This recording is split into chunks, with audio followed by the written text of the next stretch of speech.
La toate procesele nu am fost, fiindcă Sostanzialmente la signora Rotaro ringrazia la giustizia italiana. È vero che il Nicoletta non tornerà, però è stata fatta la giustizia e si augura che le bambine possano andare avanti e dimenticare almeno quello che riescono. Le lacrime di Eugenia Rotaru quando sente pronunciare la sentenza che condanna all'ergastolo l'assassino di sua figlia Nicoletta, poi l'abbraccio con le avvocate Tatiana Vigia e Roberta Cerchiaro che l'hanno sempre sostenuta, portando alla luce l'audio che ha incastrato Eric Zorzi.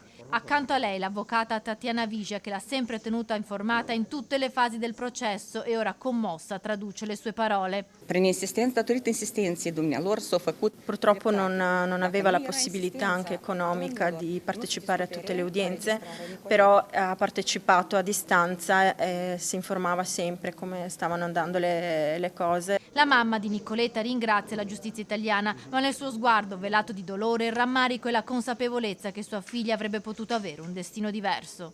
Carabinierilor di Nabano Terme che Dice di essere rimasta delusa dall'operato dei carabinieri, dai quali si sono rivolti in più occasioni. Lo smarrimento appunto della fotografia sulla tomba di Nicoletta, sull'impossibilità appunto di avere qualche contatto con le bambine. Si augura che tutte le donne possano appunto, le donne maltrattate possano uscire dalle situazioni di maltrattamento.